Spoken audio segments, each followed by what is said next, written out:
Hello Taurus, my name is Alison and you are with Healing Dove Tarot.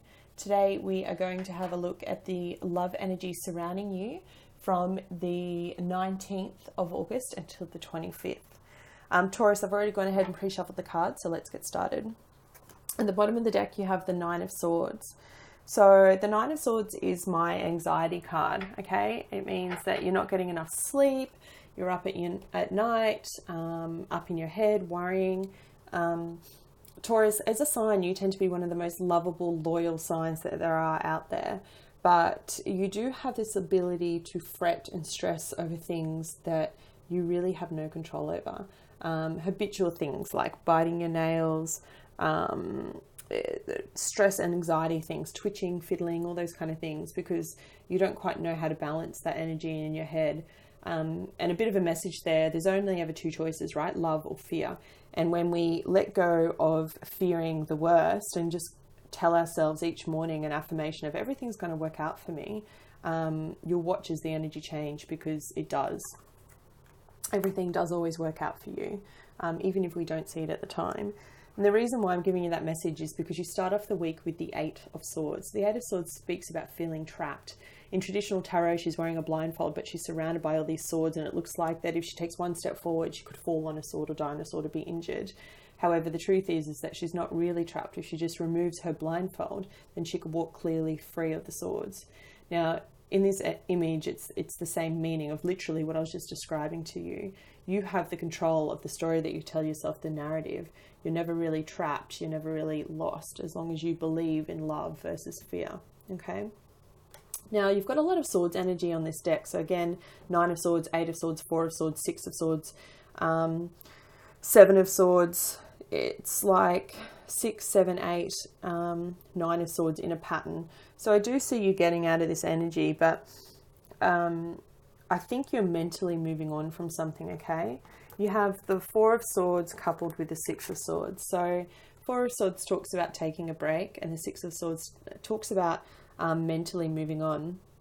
So in love, for singles or for couples, I feel like, particularly for singles, if there was a choice between two choices, or if there was someone that you were trying to reconnect from your past, I feel like you've decided that door's closed, and you're now ready to move on to something that's better suited to you, more calm. And I say that because I feel like the overarching energy was that there was distrust with this person. They did something sneaky, and even though you loved them and you tried to go back, you just couldn't, okay? And you needed to make a choice ultimately, because you have the Lovers at the center. Now, in terms of signs, I am getting a Gemini. That's the Lovers. Mainly, that's the only sign that's coming up on the board. I don't read the smaller, I only read the majors for signs. And you have no face cards here. So there could be a Gemini for some of you. For others, that's just representing the choice that you need to make. You have a lot of cards in succession, okay? So as I said, you've got the Four of Swords, the Six of Swords, the Seven of Swords, right? Then you've got the Eight of Swords, and you've even got the Nine of Swords. So all this mental energy stuck in your head, it's time to free yourself and let go, okay? It's really important that you do that. You've made your choice and your decision, and if you haven't, you are making your choice and your decision about this person this week. And if I remember correctly, I think from your last reading, it was, do you choose your past soulmate or a current flame? I really feel like you're letting that past soulmate go. And it is giving you a little bit of anxiety because, you know, often when we build connections with people, it's hard to let that go. But I feel like towards the end of the week, maybe about Thursday or Friday, you start communicating again with the previous person.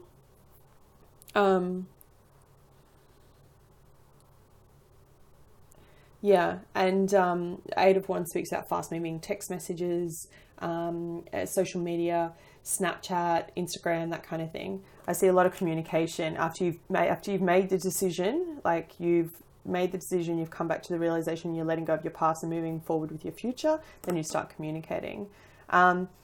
Just be aware though that the other person might not be as receptive. They've kind of got their guard up a little bit. You have the 9 of Wands here. So you have the 8 of Wands and the 9 of Wands. So even though you finally get to your position, they've felt you energetically pull away. So it's going to be a little bit of time before you actually kind of get through that.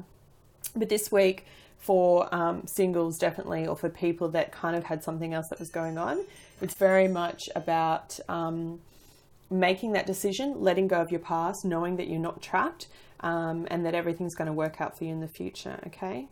And if you are in a happy coupled relationship, I really feel like it's about letting go of some anxiety about where the relationship is going and just communicating a bit better, okay? Something's come up, you've had some sort of argument or discussion where it's like you haven't seen eye to eye, and that's what's caused all of these like petty arguments essentially. And now it's really a matter of actually letting that go and making a conscious choice to reconnect. Okay. Definitely an interesting week for singles though. You're making that choice and you're letting go of your past. And you know what? It couldn't come at a more accurate time because we have a full moon in Pisces on the 26th of August. So I feel like by the time you get to the weekend, that full moon's always about closure. You're going to close the door on that past lover, that past person, and move forward with this new flame. If they will still have you, because you've kind of had them, left them waiting.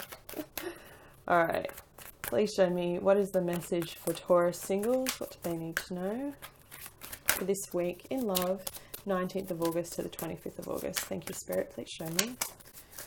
Okay, 3 fill out. I'm just going to take one. Which one is it? Please show me. Thank you. Please show me that one. Choose your battles. Fascinating. 7 of Wands. So it speaks about competition, arguments, that kind of thing. All right, and for couples, that wasn't it. Please show me, what do couples need to know? Taurus couples from the 19th to the 25th of August. And look, Taurus, like I said, you're one of the most loyal signs in the deck. I know it's hard for you to let go of this connection, but it's time to do so. Because you're blocking the new love that's trying to come in. Fork in the road, yeah. All right, singles, choose your battles.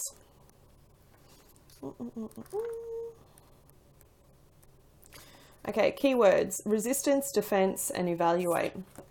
As much as you'd like all of your relationships to be harmonious, this is not always the case. Beliefs and opinions clash, and each person struggles to validate his or her position. Sometimes it's important to take a stand and assert your convictions. However, this attitude may be misread as aggression, and the other person may push back. You then feel the need to justify yourself. It's all about, I think, tying into what I was saying before about making this choice to let go. It's not going to be an easy one. That's probably why you have this anxious feeling and you're not sleeping so well. But I think sometimes it's better to make the conscious choice for yourself. And if you're going to have that resistance and someone's going to push back and kind of give you a bit of grief for it, just know that you're making the choice for you, okay? That's how you'll be able to handle that decision. Because back to being loyal, you don't need to feel guilt. You need to do what's right for you, because ultimately you're only hurting yourself and them by sticking with someone that's not right. 13 for couples, fork in the road. Keywords: time to make a decision, considering the consequences as you prepare to act, owning up to your obligation to make a necessary choice. And the relationship message says, you've reached a moment of truth in the evolution of your relationship. Which will you choose? To open up to the possibility of love, or to remain isolated? To go deeper and commit to a mutual passion, or to walk away?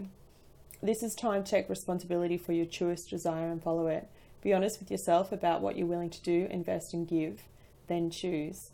You cannot make a wrong choice. If you move forward with a relationship, know that it will be based in truth and authenticity.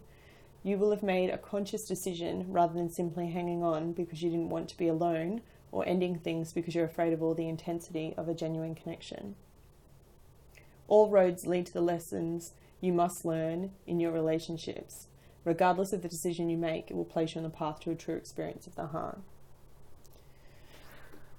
And I think that ties in with what I was saying about you've had some arguments and you need to try and reconnect. It's that fork in the road where you're just feeling a little bit unsettled, feeling trapped in your relationship. But I don't see it being a bad thing. I see you coming out of it and this cycle completing again at that full moon on the 26th.